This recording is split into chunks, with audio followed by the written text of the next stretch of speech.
Next question है what could be the reason behind the formation of swamps in the extensive continental location of Pantanal. तो Pantanal एक जगह है, वहाँ पे स्वैम्प देखने को मिलता है। स्वैम्प्स मतलब होता है दलदल, ठीक है। और एक्सटेंसिव कॉन्टिनेंटल मतलब होता है, एक्सटेंसिव मतलब एक बड़े, और कॉन्टिनेंटल मतलब ज़मीन। तो वो क्वेश्चन क्या बोल रहा है कि पेंटेनल जैसे ज़मीन वाले इलाके में इतना बड़ा दलदल कैसे देखने को मिलता है, ठीक है। पेंटेनल जैसे बड़े ज़मीन पे दलदल कैसे देखने को मिलता है। तो पहले देख लो पेंटेनल कहाँ पे है। देखो ये एरिया है पेंटेनल। अब यहाँ पे इतना बड़ा स्वैम्प देखने को कैसे मिलता है, स्वैम्प मतलब दलदल कैसे देखने को मिलता है, ये क्वेश्चन है। तो ध्यान से देखो, यहीं से हम पहले आंसर कर लेते हैं। ये देखो यहाँ पे ना, ये पेंटेनल रीजन में यहाँ पे एक रिवर देखने को मिलेगा, और वो रिवर कौन सा है, पैराग्वे। कौन सा रिवर है, पैराग्वे रिवर।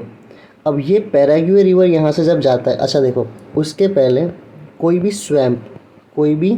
स्वैम्प या फिर दलदल वाला इलाका बनने के लिए हमें क्या चाहिए। मान लो ये पूरा स्वैम्प एरिया है, दलदल वाला इलाका है, हमें इसमें क्या चाहिए, एक तो हमें वाटर चाहिए, ठीक है, साथ में हमें कुछ मर्ड्स जिसे हम सेडिमेंट्स बोलते हैं वो चाहिए, ठीक है। ये सारी चीज़ें हमें चाहिए। तो क्वेश्चन क्या था, क्वेश्चन है कि ये जो पेंटेनल वाला रीजन है, यहाँ पे जो कि एक ज़मीनी इलाका है, यहाँ पे कैसे ना दलदल देखने को मिल रहा है। तो सबसे पहला पॉइंट क्या है कि यहाँ पे हमें एक रिवर देखने को मिलता है, और रिवर कौन सा है, पैराग्वे रिवर। अच्छा, पैराग्वे रिवर दो काम करेगा। एक तो इस जगह पे पानी रहे, इस जगह पे बहुत ज़्यादा पानी रहेगा। देखो इस जगह पे बहुत ज़्यादा क्या हो जाएगा, पानी हो जाएगा, पहला काम।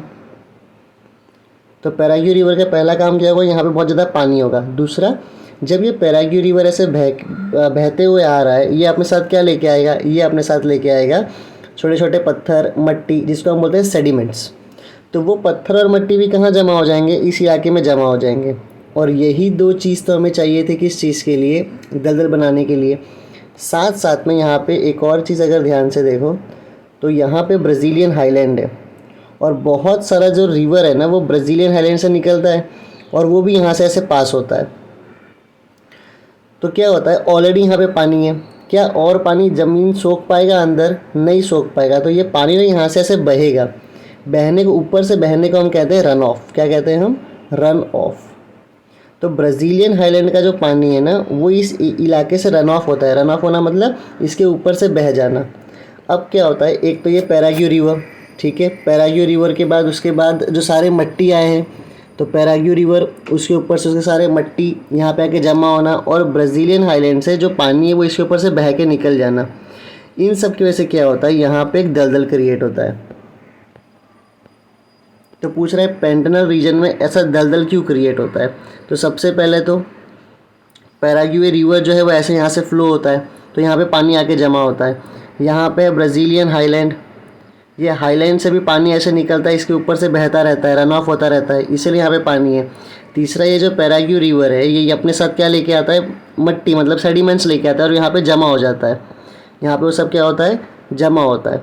इसीलिए ये पूरा इलाके में क्या होता है, एक दलदल जैसा इलाका क्रिएट होता है, ठीक है। अच्छा, ये जो पैराग्वे रिवर ऐसे लेके आ रहा है ना मट्टी को अपने साथ साथ, क्योंकि रिवर बह रही है, तो रिवर के साथ क्या लेके आ रही है, मट्टी, और यहाँ पे जमा हो रहा है। तो ये जो लेके आ रहा है ना, इसे हम कहते हैं इरोजन। देखो दो चीज़ होती है, मान लो ये एक रॉक है, अगर ये रॉक टूटेगी तो इसे हम कहते हैं, मतलब इसी जगह पे टूट गई, मान लो बहुत ज़्यादा गर्मी थी और पत्थर टूट गया, तो उसे हम क्या कहते हैं, वेदरिंग। पर मान लो टूटने के बाद ये इस जगह से हवा की वजह से या पानी की वजह से दूसरे जगह पे आ जाए, इसे हम कहते हैं इरोजन। क्या कहते हैं हम इसे, इरोजन। दो टर्म याद रखो कि इस आंसर में इरोजन वर्ड लिखा हुआ है। वेदरिंग मतलब क्या होता है, कोई भी ऐसी एक चीज़ है, अगर वो चीज़ हीट की वजह से, गर्मी की वजह से, या किसी भी कारण से, या रिवर के बहाव की वजह से टूट गई, तो उसे हम कहते हैं वेदरिंग। टूटने के बाद अगर वो इस इलाके से किसी और इलाके में आ जाए, इस इलाके में आ जाए, तो ये जो आ रहा है ना यहाँ से यहाँ, ये जो आ रहा है ऐसे, इसे हम कहते हैं इरोजन। तो पैराग्वे रिवर अपने साथ क्या लेके आ रहा है, मट्टी वट्टी लेके आ रहा है, उस जगह पे मान लो से जमा कर रहा है। तो जब ऐसे लेके आता है ना, इसे हम क्या कहते हैं, इरोजन, ठीक है। अब एक बार आंसर देख लेते हैं। देखो, Paraguay rivers and its tributaries flow from the Pantanal region. Paraguay rivers और ट्रिब्यूटरीज, ट्रिब्यूटरीज मतलब उसके सहायक नदी, उसके साथ साथ जो रिवर्स बहते हैं, जैसे देखो ये है पैराग्यू रिवर्स, और ये जो उसके साथ छोटी छोटी नदियाँ उसमें मिल रही ना, रिवर्स जो मिल रहे हैं, उसे हम क्या कहते हैं, ट्रिब्यूटरीज। तो ये एक मेन रिवर हो गया, देखो ये एक मेन रिवर हो गया, और इसके साथ जो छोटे छोटे रिवर्स आके इसे मिलते हैं, इसे हम क्या कहते हैं, ट्रिब्यूटरीज। नेक्स्ट पॉइंट देखते हैं, Pantanal receives run of from the Brazilian highland. Run of मतलब ब्राज़ीलियन हाईलैंड से जो पानी ऊपर से, अच्छा क्या होता है, पेंटेनल रीजन में ऑलरेडी बहुत पानी है पैराग्वे रिवर की वजह से।